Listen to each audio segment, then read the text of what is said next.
Welcome to my channel. आज हम class 8 का यूनिट नंबर 3 स्टार्ट करेंगे, जिसका नाम है फाइनेंशियल अर्थमेटिक। वीडियो शुरू करने से पहले अगर आप हमारे चैनल पर नए हैं तो हमारे चैनल को सब्सक्राइब करें, ताकि इस तरह की इन्फॉर्मेटिव वीडियो आपको बर वक्त मिल सके। तो वीडियो को स्टार्ट करते हैं। जो फर्स्ट टॉपिक है, इसका नाम है प्रोपोर्शन। तो दोस्तों, प्रोपोर्शन क्या होता है? जब भी आपके पास दो फ्रैक्शन या दो रेशियोज आपस में बराबर हो।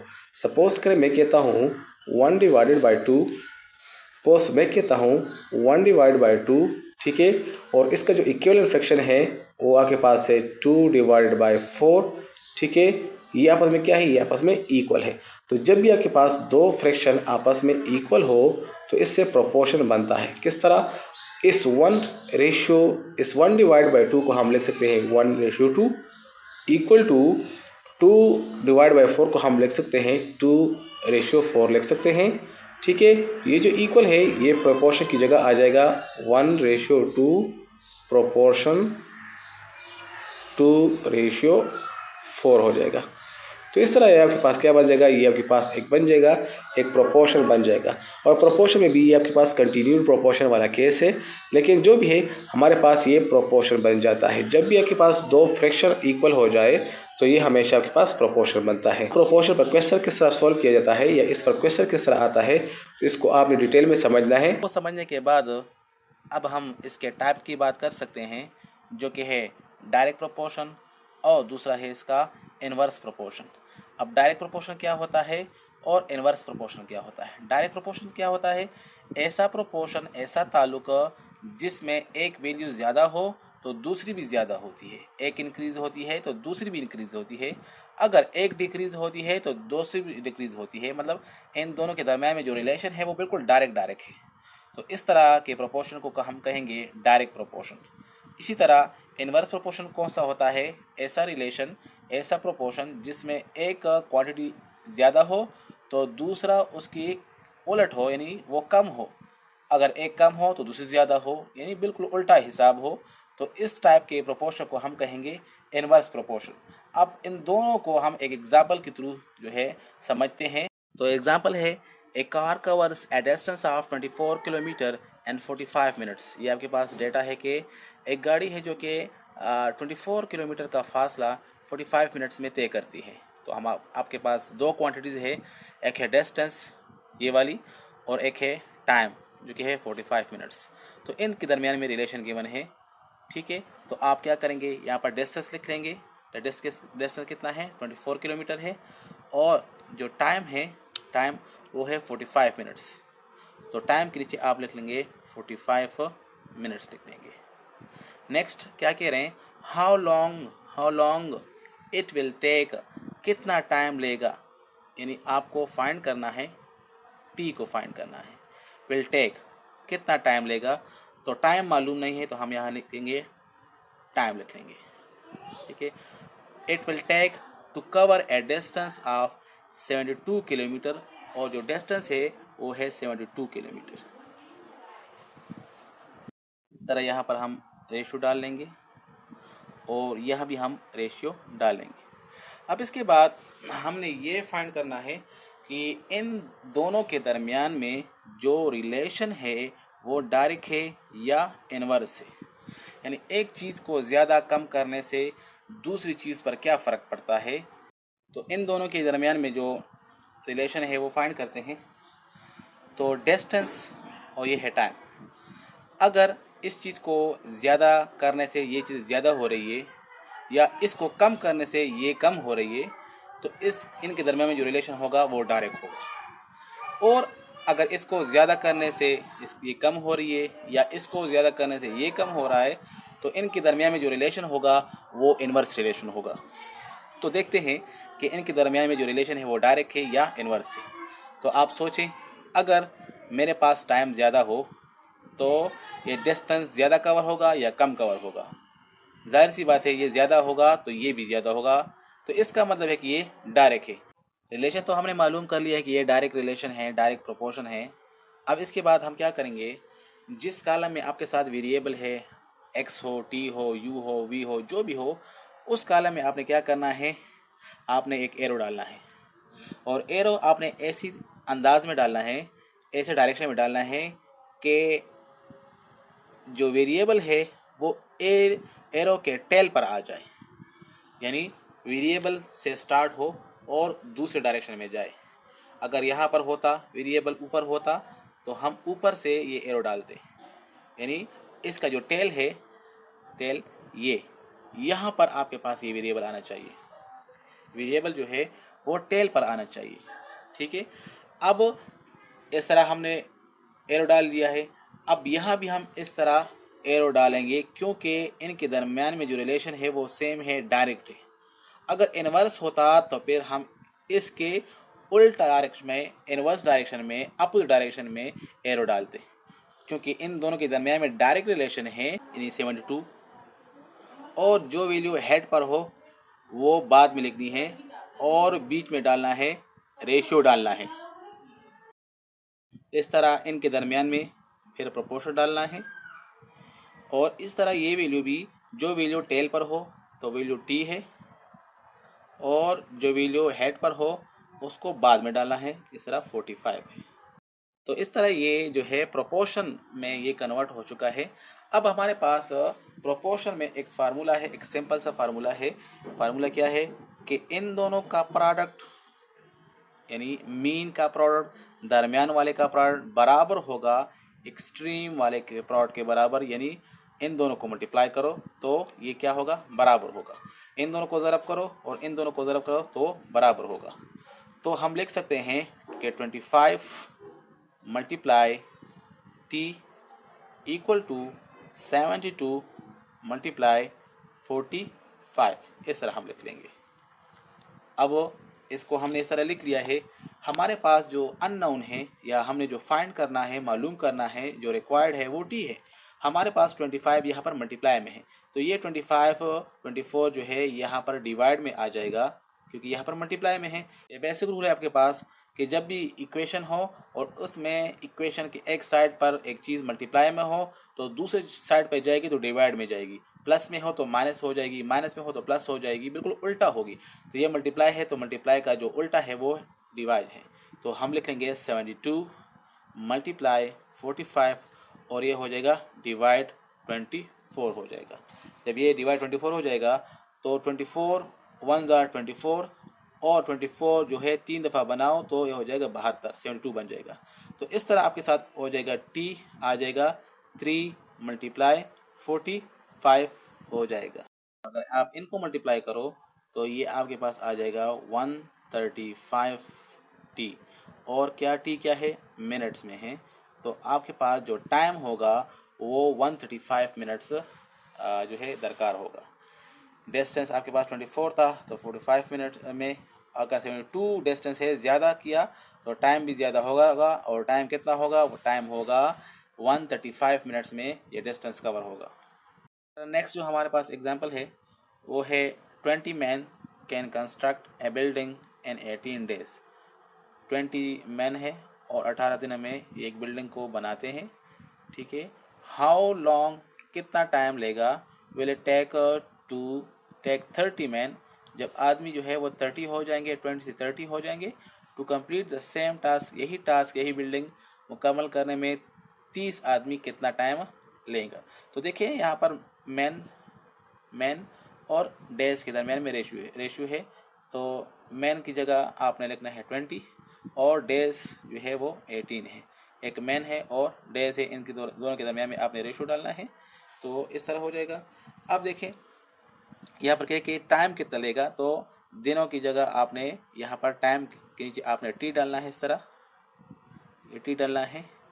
और कहते हैं 30 मैन, जो मैन है वो 30 है तो यहाँ पर मैन की जगह आपने डालना है 30 डालना है। ये आपके पास हो जाएगा 30 मैन हो जाएगा। क्या है, डेज और मैन के दरमियान में। सपोज करें कि अगर आपके पास मैन है, अगर हम आदमी को ज़्यादा करेंगे तो ये काम थोड़े दिनों में होगा या ज़्यादा दिनों में होगा। तो जाहिर सी बात है अगर आप ज़्यादा आदमी लगाएंगे तो ये काम जो है जल्दी होगा। तो इसका मतलब कि ये ज़्यादा करने से ये कम हो रहा है, तो ये इन दोनों के दरमियान में जो रिलेशन है वो कौन सा रिलेशन है, वो है इनडायरेक्ट रिलेशन है, या इनडायरेक्ट आपके पास है प्रोपोर्शन है, इनडायरेक्ट प्रोपोर्शन है, आपके पास इनडायरेक्ट प्रोपोर्शन है। तो अगर इनडायरेक्ट प्रोपोर्शन है तो इसमें हम एरो किस तरह डालेंगे, ठीक है, उसी तरह डालेंगे जब हमने कहा था कि एरो आपने इस तरह डालना है कि ये जो वेरिएबल हो ये टेल पर आ जाए, जिस तरह मैंने ये डाला है, ठीक है। और अब यहाँ पर थोड़ा सा चेंज आएगा, उस और इसमें यहाँ पर थोड़ा सा फ़र्क होगा कि वहाँ पर हमने यहाँ पर जो एरो डाला था वो बिल्कुल इसी डायरेक्शन में डाला था, लेकिन यहाँ पर हम इसका उल्टा डायरेक्शन लेंगे, इस तरह लेंगे, क्योंकि ये इनवर्स डायरेक्शन है, इनडायरेक्ट प्रोपोर्शन है, तो इसलिए हम इसका उल्टा डायरेक्शन में जाएंगे। यहाँ भी उसी तरह कॉन्सेप्ट इस्तेमाल होगा। ये जो है वो टी है और जो हेड पर वैल्यू है वो है 18 है, इस तरह हो जाएगा, क्योंकि जो टेल पर वैल्यू है वो पहले लिखनी है और हेड पर जो वैल्यू है वो बाद में लिखनी है। यही तरीका है, यही मेथड है। अब देखें वही तरीका यहाँ भी इस्तेमाल होगा, वही फार्मूला इस्तेमाल होगा कि product of mean is equal to product of extreme, यानी दरमियान वाले को ज़रब करो और आखिर वाले को ज़रब करो तो आंसर इक्वल होगा, यानी आपके पास ये इक्वल होगा। हम लिख सकते हैं कि 30 multiply T equal to 20 multiply 18, यानी दरमियान वाले को मल्टीप्लाई करो, इक्वल डालो, और 20 मल्टीप्लाई 18 यानी एक्सट्रीम वाले को, लास्ट वन को आपने मल्टीप्लाई करना है, इस तरह। अब इसके बाद क्या होगा, हमने टी फाइंड करना है, ये टी हमने फाइंड करना है, तो ये जो 30 है यहाँ पर मल्टीप्लाई में है, इस साइड पे क्या हो जाएगा, इस साइड में ये डिवाइड में हो जाएगा, इस तरह। तो टी यहाँ पर होगा T equal to 20 multiply 18 divided by 30, इस तरह हो जाएगा। अब इसको ज़रा हम सिंपल करते हैं, बस फिर इसका आंसर आ जाएगा। ये जो है इसको 10 पे डिवाइड करें तो ये हो जाएगा 3, और इसको 10 पे डिवाइड कर तो हो जाएगा 2 हो जाएगा। ये सिंपल हो जाएगा 2 multiply 18 divide by 3, 2 multiply 18 divide by 3। अब 18 और 3 को कैंसिल करो, 3 1 जार 3 और 6 3 जार 18, तो ये आ जाएगा, यानी 18 डिवाइड बाई 3 से 6 आ जाएगा, 18 डिवाइड बाई 3 से 6 आ जाएगा। तो हम लिख सकते हैं कि 2 मल्टीप्लाई 6 आ जाएगा, और 2 6 जार क्या आ जाएगा, 12 आ जाएगा। तो इस तरह ये टी जो है टाइम है, तो टाइम जो है आपके पास कितने हैं, दिन में है, तो आपके पास डेज, ये आपके पास 12 डेज आपके पास जो है वो दरकार होंगे इस काम को करने के लिए। प्रोपोर्शन पर आपके पास यहाँ पर एग्जाम्पल है कि grade 8 students are packing gifts for needy children if they pack 128 gifts boxes in 4 hours. ठीक है, आपके पास गिफ्ट बॉक्सेस है, 128 बॉक्सेस है, और जो टाइम कंज्यूम होता है वो 4 आवर्स है। How many gifts will they pack in 7 hours, तो कितने गिफ्ट वो पैक करेंगे और आवर जो है वो 7 कंज्यूम होंगे। पास 128 गिफ्ट्स है और 128 गिफ्ट से और टाइम कंज्यूम हो रहा है 4। तो इसको आप किसी और तरीके से भी मालूम कर सकते हैं, जिस तरह हम डिस्कस कर चुके हैं, लेकिन इसको आप डायरेक्ट भी मालूम कर सकते हैं। ठीक है, लेकिन इसको आप किसी और तरीके से डायरेक्ट भी मालूम कर सकते हैं। हमेशा आपके पास ये जो होगा, ठीक है, ये जो 7 है यहाँ पर आपको नज़र आ रहा है, अगर आपके पास ये डायरेक्ट प्रोपोर्शन है तो ये 7 इसके साथ आएगा, ये 7 जो है 128 के साथ मल्टीप्लाई होगा, 7 जो है 128 के साथ मल्टीप्लाई होगा, और 4 जो है x के साथ मल्टीप्लाई होगा। अगर इस तरीके से आपके पास डायरेक्ट प्रोपोर्शन है, अगर इन्वर्स है तो फिर सामने सामने मल्टीप्लाई होगा। ठीक है, अगर आपके पास इन्वर्स होगा तो फिर आपने सामने सामने मल्टीप्लाई करना है, और अगर डायरेक्ट है तो आपने इस तरह क्रॉस मल्टीप्लाई करना है। तो इसको आप क्रॉस मल्टीप्लाई करें तो 7 जो है 128 के साथ मल्टीप्लाई में आ जाएगा, और 4 जो है x के साथ मल्टीप्लाई में आ जाएगा। तो ये आपके पास क्या हो जाएगा, 4x के साथ मल्टीप्लाई में आ जाएगा। तो देखिए यहाँ पर 4x के साथ मल्टीप्लाई में है, और 128 जो है वो 7 के साथ मल्टीप्लाई में है। नेक्स्ट स्टेप में आपने 4 को डिवाइड करना है, तो आपके साथ जो आंसर आ जाएगा वो आपके पास आ जाएगा 224 हो जाएगा। तो ये आपके पास एक दूसरा शॉर्टकट तरीका है, और इस तरीके से आपने 7 आवर्स में जो गिफ्ट पैक होते हैं उनकी तादाद आपने मालूम करनी होगी। अब इसी ट्रिक के जरिए हम ये एग्जाम्पल नंबर 3 को सॉल्व करते हैं। If 12 men complete the construction of A wall in 6 days, days 6 है और जो मेन है वो आपके पास 12 है, तो आपने लिखना है डेज के नीचे 6 और मेन के नीचे लिखना है 12। In how many days will 18 men construct the same wall, और 18 men होंगे तो डेज कितने कंज्यूम होंगे। होगा कि आप इस सबसे पहले चेक करना होगा कि ये डायरेक्ट वेरिएशन है या इन्वर्स वेरिएशन है, तो दोनों कॉलम के दरमियान में इन्वर्स वेरिएशन है। मेन ज़्यादा होंगे तो डेन जो है मेन फिर कम कंज्यूम होंगे। तो यहाँ पर आपके पास इन्वर्स रिलेशन है। तो यहाँ पर देखिए आपको मैंने बता दिया था कि डायरेक्ट वेरिएशन हो, दोनों एरोज जो है वो सेम डायरेक्शन में हो, तो फिर आपने क्रॉस मल्टीप्लाई करना है, अदरवाइज आपने जो है पैरेलल मल्टीप्लाई करना है। तो यहाँ पर आपके पास 18 और x मल्टीप्लाई में होगा और 6 और 12 मल्टीप्लाई में होगा। तो यहाँ पर देखिए आपके पास यहाँ मौजूद है 8x मल्टीप्लाई 12 मल्टीप्लाई 6 हो जाएगा। तो इस तरीके से आपने दोनों साइड पर 18 को डिवाइड करना है। तो 18 डिवाइड करेंगे तो आपके साथ x की जो वैल्यू आ जाएगी वो हो जाएगी 72 डिवाइड बाई 18, यानी x की वैल्यू क्या आ जाएगी, वो 4 हो जाएगी। जब आपके पास दो से ज़्यादा चीज़ों के दरमियान में रिलेशनशिप यूज़ होता है तो इसको हम कंपाउंड प्रोपोर्शन कहते हैं या कंपाउंड रिलेशन कहते हैं। तो कंपाउंड प्रोपोर्शन पर क्वेश्चन को किस तरह सॉल्व किया जाएगा, सबसे पहले आप देखिए आपके पास 3 क्वांटिटीज़ का होना ज़रूरी है। तो इस पर क्वेश्चन को किस तरह सॉल्व किया जाएगा, तो इस एग्ज़ाम्पल में आपके साथ इस तरह डेटा है कि मेन जो है वो 30 है और फ्लावर जो कंज्यूम होता है वो 20 kg होता है और डेज जो है वो 25 है। इस तरीके से अगर मेन जो है वो 25 बन जाए, 30 से 25 बन जाए, डिक्रीज़ हो जाएंगे, और तो फ्लोर कितना यूज़ होगा, और डेज़ को हमने बढ़ाकर 30 कर दिया है। तो सबसे पहले आपको यहाँ पर आपको नज़र आ रहा है कि ये आपके पास 3 वैल्यूज़ हैं, ठीक है। तो आपके पास 3 क्वांटिटीज़ हैं, हम यहाँ पर लिख लेंगे मेन और रेशियो, यहाँ पर हम लिख लेंगे फ्लोर हम लिख लेंगे, फिर रेशियो और फिर हम डेज को लिख लेंगे। तो यहाँ से आप देखें कि 30 मैन है, 30 फ्लोर के नीचे हम लिख लेंगे 20 kg और इसी तरीके से डेज के नीचे हम लिख लेंगे 25 हम लिख लेंगे। अब यहाँ पर अब मैन अगर 25 मैन, तो यहाँ पर अगर मैन 15 हो जाए तो फ्लोर कितना यूज़ होगा, तो उसके लिए चलो हम इसके लिए हम f लिख लेंगे। तो इसके लिए हमने वेरिएबल f को लिख लिया है और डे जो है वो क्या है, वो 30 है। तो सबसे पहले आपने जिस कॉलम में वेरिएबल है वहाँ से आपने स्टार्ट करना है और आपने एरो लगाना है।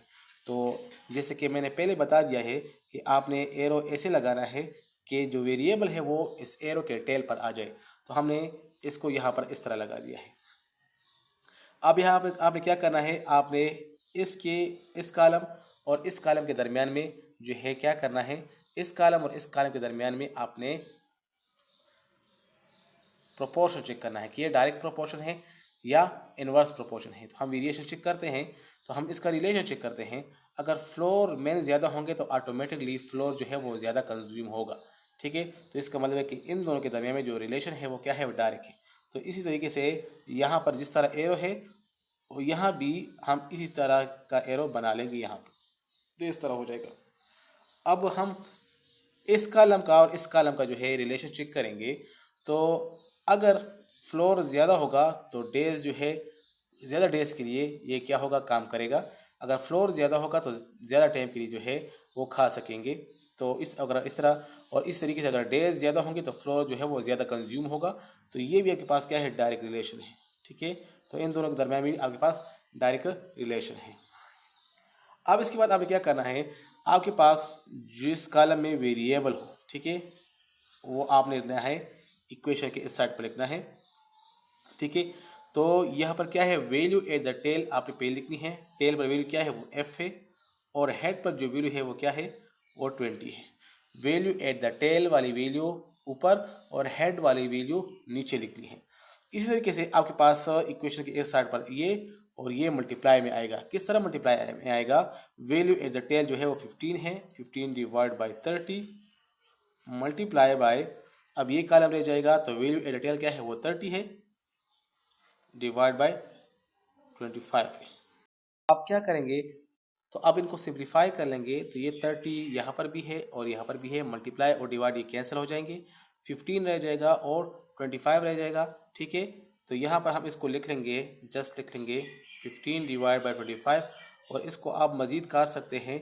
15 और 25 को आप 5 के टेबल में काट सकते हैं, तो यहाँ पर 3 आ जाएगा और यहाँ पर आपके पास 5 आ जाएगा। तो यहाँ पर आपके पास सिर्फ 3 डिवाइड बाई 5 जो है वो रह जाएगा। जबकि यहाँ पर आपके पास 20 जो है डिवाइड में है, तो हम लिख लेंगे f is equal to 3 divide by 5 और ये 20 यहाँ पर मल्टीप्लाई में आ जाएगा यहाँ पर। अब ये 20 और 5 आपस में कैंसिल हो सकते हैं 4 के टेबल में, तो 3 और 4 से क्या आ जाएगा, ये आपके पास हो जाएगा 12 हो जाएगा।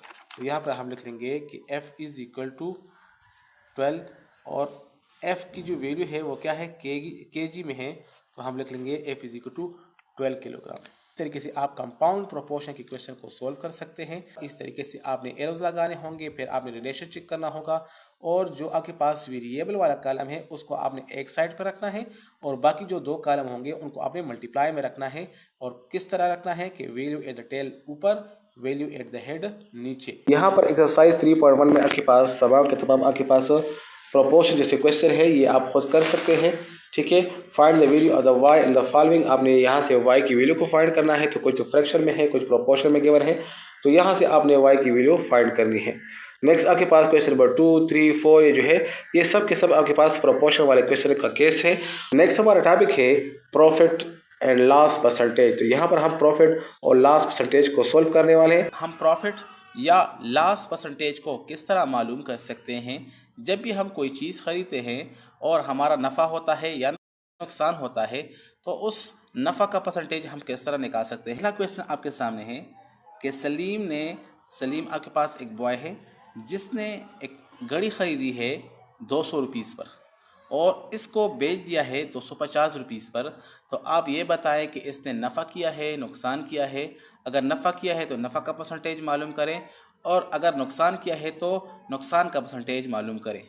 पर हमारे पास जो कास्ट प्राइस है, जो कि सलीम ने घड़ी ख़रीदी है, वो 200 रुपये पर ख़रीदी है, और इसको बेच डाली है 250 रुपीज़ पर, इसको बेच दी है। तो जाहिर सी बात है सेलिंग प्राइस ज़्यादा है, तो ये हमारे पास क्या है? ये आपके पास नफ़ा है, यानी आपके पास प्रॉफिट है। तो हम लिखेंगे कि प्रॉफिट 50 रुपीज़ जो है इसने प्रॉफिट किया है, तो यहाँ पर इसका जो प्रॉफिट है वो है 50 रुपीज़ है।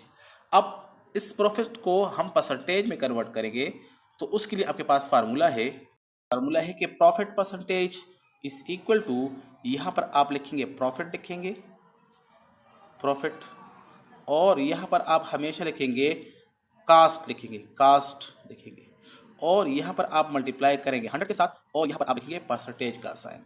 यहाँ पर आपके पास ये नुकसान होता, लॉस होता, तो आप यहाँ पर लिखते हैं लॉस परसेंटेज, और यहाँ पर आप जो है लास्ट यानी जो नुकसान होता उसकी वैल्यू आप डालते। तो यहाँ पर प्रॉफिट हो रहा है तो हम यहाँ पर प्रॉफिट लिखेंगे, कास्ट यहीं पर होगा, मल्टीप्लाई 100 ये सेम रहेगा, सिर्फ ये वैल्यू जो है चेंज होती रहेगी। तो हमारे पास जो प्रॉफिट परसेंटेज है उसको मालूम करते हैं। तो प्रॉफिट आपके पास जो है वो 50 रुपीज़ प्रॉफिट है, और कास्ट जो है वो आपके पास क्या है? वो आपके पास 200 जो है वो कास्ट है। यहाँ से आप देख सकते हैं कि 200 कास्ट है, तो यहाँ पर हम लगाएंगे 200 मल्टीप्लाई बाय 100, परसेंटेज का साइन हम डालेंगे। तो 100 को 2 के साथ कैंसिल करें तो यहाँ पर 2 आ जाएगा। ठीक है, 2 आ जाएगा, और 50 डिवाइड बाय 2 हो जाएगा। 50 को आप 2 पे डिवाइड करें, यानी 50 को आप हाफ करें, 50 को 2 पीसेस में जो आप है इक्वली डिवाइड करें, तो ये आपके पास आ जाएगा 25 आ जाएगा, और आप लगाएंगे यहाँ पर परसेंटेज का साइन। शॉपकीपर है जिसने फ्रूट्स जो है वो 400 रुपये किलोग्राम जो है उसने फ्रूट्स एप्पल्स ख़रीदे हैं, और वो इसको बेच रहा है 375 रुपीज़ पे बेच रहा है।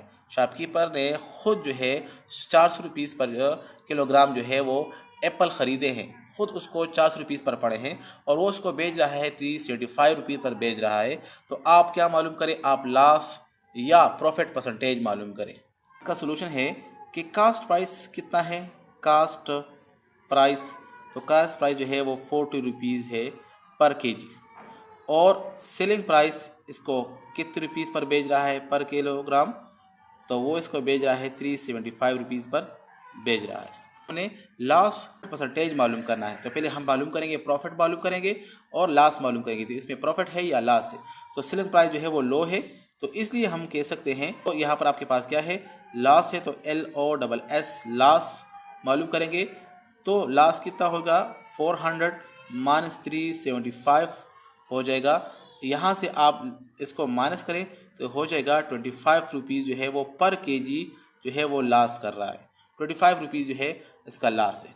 अब इसको हम परसेंटेज में कन्वर्ट करेंगे, तो जैसे कि मैंने बताया कि परसेंटेज का फार्मूला वही है कि यहाँ पर अगर आपके पास प्रॉफिट हो या लॉस हो तो हम यहाँ लिखेंगे, अगर लॉस है तो हम यहाँ लिखेंगे LOSS loss percentage is equal to, यहाँ पर हम लगाएंगे लॉस की वैल्यू कितना लॉस हुआ है, और यहाँ पर लिखेंगे वही कास्ट की वैल्यू, यहाँ पर हम लिखेंगे मल्टीप्लाई 100 और परसेंटेज का साइन लगाएंगे। तो इसी को भी इसी फार्मूले के ज़रिए हम सॉल्व करेंगे। अब हमारे पास जो लॉस हो रहा है वो 25 रुपीज़ जो है वो नुकसान हो रहा है, और कास्ट जो है वो हमारा 400 रुपीज़ पर केजी था। मल्टीप्लाई 100 और साथ में परसेंटेज का साइन लगा लेंगे। अब इसको ज़रा सॉल्व करते हैं। इसको इसके साथ आप कैंसिल कर सकते हैं, तो ये 100 है और ये इसके साथ कैंसिल हो जाएगा, तो ये 4 आ जाएगा। तो 25 डिवाइड बाय 4 आ जाएगा। तो 25 डिवाइड बाय 4 जो है वो फ्रैक्शन है। इसको आप ज़रा सॉल्व करें। मैं सॉल्व करता हूँ, यहाँ पर डिवाइड करता हूँ। 25 डिवाइड बाई 4 को ऐसे नंबर के साथ मल्टीप्लाई करें कि ये आपके पास 25 आ जाए या इससे कम आ जाए। तो 6 4 24 आ जाएगा और 1 इससे रिमेनिंग आ जाएगा। बाकी कोई नंबर बचे नहीं, तो हम खुद से ज़ीरो लगाएंगे तो ऊपर हम डिसिमल पॉइंट लेंगे। जब भी हम पहला ज़ीरो लगाएंगे तो ऊपर हम डिसिमल पॉइंट लेंगे, और इस ज़ीरो को हमने इसलिए लगाया है ताकि नीचे इसको उतार सके। तो ये हो जाएगा 10। 4 के साथ कुछ मल्टीप्लाई करें कि आपके साथ 10 आ जाए, तो 2 4 आपके पास 8 आ जाएगा।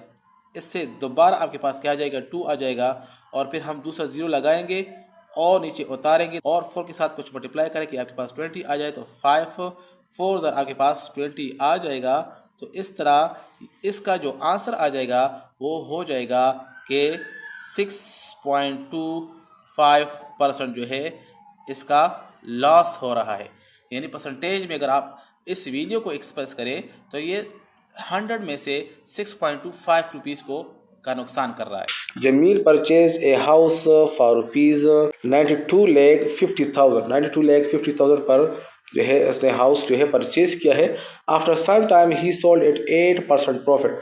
उसने जो है इसको 8% प्रॉफिट पर बेचा है। यानी इस जो कास्ट रकम है, जो इसकी कास्ट आई है, जो परचेजिंग प्राइस है, इसका 8% जो है इससे इजाफी लिया है। ठीक है, 8% ऑफ परचेजिंग अमाउंट मालूम करें।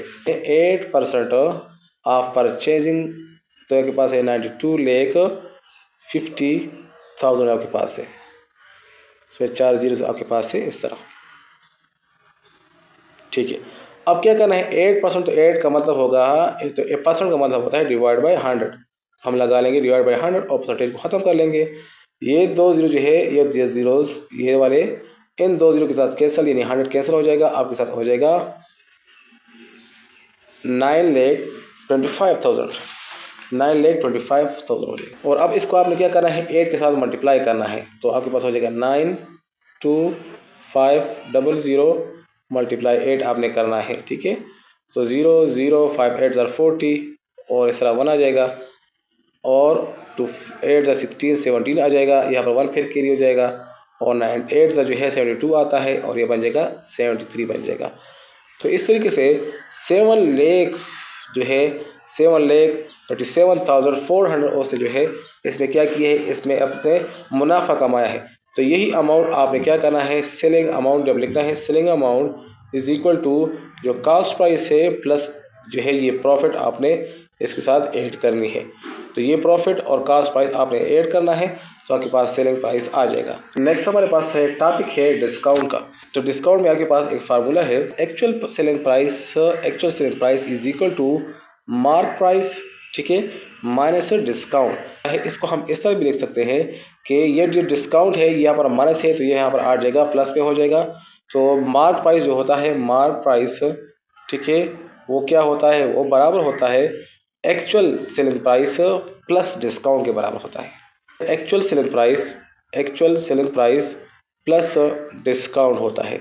अक्सर किसी शॉपकीपर के पास आप जाएंगे तो कोई बोतल आप ख़रीदेंगे तो उस पर लिखा होगा सपोज करें आपके पास लिखा होगा 50 लिखा होगा, ठीक है, 50 लिखा होगा, लेकिन जो इसकी एक्चुअल प्राइस होगी वो 50 नहीं होगी, सपोज करिए वो आपके पास 45 होगी। ठीक है, क्या करते हैं, ये 5 रुपीज़ जो है आपके पास डिस्काउंट होता है। ठीक है, ये 5 रुपीज़ क्या होता है, डिस्काउंट होता है। तो अगर आप डिस्काउंट और एक्चुअल वैल्यू को प्लस करेंगे तो ये के पास वो मार्क प्राइस बन जाती है। जो वैल्यू लिखी होती है उसको हम मार्क प्राइस कहते हैं। तो इस तरीके से जो है आपके पास ये मार्क प्राइस बराबर होता है एक्चुअल प्राइस प्लस डिस्काउंट। ये आपने नोट करना है यहाँ से। यहाँ पर क्वेश्चन नंबर 3 में आपके पास है an electric fan is sold for ₹19,516। ये के पास एक्चुअल प्राइस है and giving a discount of 14%। तो आपने इसका 14% निकालना है। Find the mark price of the pen, और इसका आपने मार्क प्राइस मालूम करना है। तो मार्क प्राइस के आपके पास फार्मूला क्या है कि mark price is equal to actual price plus discount. तो सबसे पहले आपने डिस्काउंट मालूम करना है। तो डिस्काउंट मालूम करने के लिए आपने क्या करना होगा, आपने लिखना होगा 14% ऑफ 19,516। तो इसको आप जब परसेंटेज ख़त्म करेंगे तो हो जाएगा डिवाइड बाय 100 हो जाएगा, ठीक है। और यहाँ पर जो आप इसको सोल्व करेंगे आपस में, तो यहाँ पर आ जाएगा 195.16 आ जाएगा। और इसी तरीके से 195.16 को आप 14 के साथ मल्टीप्लाई करेंगे। तो आपने इसको इस फार्मूले में पुट करना है, इज इक्वल टू जो एक्चुअल वैल्यू, तो जो एक्चुअल वैल्यू है वो के पास क्या है, वो के पास है 19,516, और जो आंसर आ जाएगा वो उसको आप यहाँ पर ऐड कर लेंगे तो आपके पास इसकी जो मार्क प्राइस होगी वो आ जाएगी यहाँ पर। हमारा नेक्स्ट टॉपिक है वो है मार्कअप। इससे पहले जो टॉपिक था वो मार्क अप था, ठीक है। इसमें और इसमें आपके पास फ़र्क है। ये मार्कअप जो है ये सूद को कहते हैं, इंटरेस्ट को कहते हैं, ठीक है। और इसके लिए आपके पास जो फार्मूला है क्या है, वो प्रिंसिपल है। Principal multiply rate multiply time duration, ठीक है, मल्टीप्लाई टाइम ड्यूरेशन है। और हमेशा ये रेट क्या होगा, ये परसेंटेज में होगा। इसको हम इस तरह लिख सकते हैं कि markup is equal to principal multiply by rate percentage multiply by time होगा। अब यहाँ पर प्रिंसिपल से मुराद क्या होगा कि आपने जो लोन लिया है, सपोज करें आपने किसी कंपनी से जो है वो 10,000 का लोन लिया है, तो ये के पास 10,000 हो जाएगा। और रेट से मुराद ये है कि आपने उसके साथ तय किया होगा कि मैं आपको जो है 5% जो है सूद दूंगा, और टी से मुराद होगा टाइम होगा। तो यहाँ इस पर हम एग्जाम्पल को सॉल्व कर लेते हैं। तो यहाँ पर आपके पास एग्जाम्पल है कि फाइंड द मार्कअप या interest on ₹80,000 for 5 year at the rate of 7% per annum. कि आपने लिखना है मार्कअप प्राइस लिखना है। तो आपके पास जो फार्मूला है वो है markup price is equal to 80,000 आपने लिखना है, प्रिंसिपल लिखना है।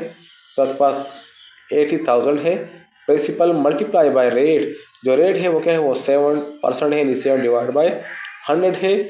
और जो टाइम है वो कितना है, वो टाइम आपके पास 5 ईयर्स है, तो आपने यहाँ पर लिखना है 5 लिखना है। तो इसको आप इस तरह सॉल्व करेंगे। ये 100 जो है यहाँ पर 10 0 के साथ कैंसिल हो जाएगा। 800 मल्टीप्लाई 7 मल्टीप्लाई 5 आपने मल्टीप्लाई करना होगा, तो आपके पास जो इंटरेस्ट होगा वो आपके पास आ जाएगा। तो यहाँ पर इसको आप मल्टीप्लाई करेंगे तो यहाँ पर आपके पास आ जाएगा 28,000 हो जाएगा। मतलब है कि आप 7% सूद के हिसाब से अगर आप 80,000 का जो है वो कर्जा लेंगे 5 सालों के लिए, तो वो क्या होगा, वो आपके पास इस पर जो सूद आएगा वो आएगा 28,000, इस पर इंटरेस्ट होगा। यानी इसका जो इंटरेस्ट रेट है वो 7% था, तो इसका जो इंटरेस्ट है वो आपके पास क्या है, 28,000 है। अब वीडियो के एंड में हम रिव्यू एक्सरसाइज को सॉल्व करते हैं। Encircle the correct option if the ratio A ratio B is the same as the ratio C ratio D. तो हम क्या लिखेंगे, इनको प्रोपोर्शन में लिख सकते हैं। तो यहाँ पर ऑप्शन नंबर 2 इसमें है, तो यहाँ पर आपके पास ऑप्शन नंबर 2 इसमें राइट है। A ratio B proportion C ratio D इसमें राइट है। B number a method in which we calculate the value of number of things by finding the value of one thing is called dash. तो इसको हम क्या कहते हैं, इसको हम यूनिटरी मेथड कहते हैं, जिसमें सबसे पहले हम एक चीज़ की वैल्यू को मालूम करते हैं, वन चीज़ की वैल्यू को मालूम करते हैं। तो इस मेथड को हम कहते हैं यूनिटरी मेथड कहते हैं। C number if the two quantities x and y are directly proportional to each other i.e. y is proportional to x। तो हम क्या लिख सकते हैं, इस प्रोपोर्शन साइन को हटाने के लिए हम एक इक्वल लिखते हैं और एक कांस्टेंट लिखते हैं। तो हम लिख लेंगे y is equal to a constant into x हम लिख लेंगे। तो यहाँ पर आप देखें कि यहाँ पर आपके पास कौन सा मौजूद है, ऑप्शन नंबर 4 इसमें मौजूद है। D number if the selling price of a thing are a good is more than its cost price we can say that there is a profit. अगर सेलिंग प्राइस ज़्यादा है कास्ट प्राइस से, तो यहाँ पर क्या होगा, यहाँ पर आपके पास जो है प्रॉफिट होगा। A number an amount that is added to a cost price to calculate the sell price is called dash. तो इसको हम क्या कहते हैं, तो इस अमाउंट को हम प्रॉफिट कहते हैं, क्योंकि कास्ट प्राइस के साथ हमने उसको ऐड करना होगा और उसके बाद हमें इसको सेल करना होगा। तो ये थी आज की वीडियो, मिलते हैं नेक्स्ट वीडियो में, तब तक के लिए खुदा हाफिज़।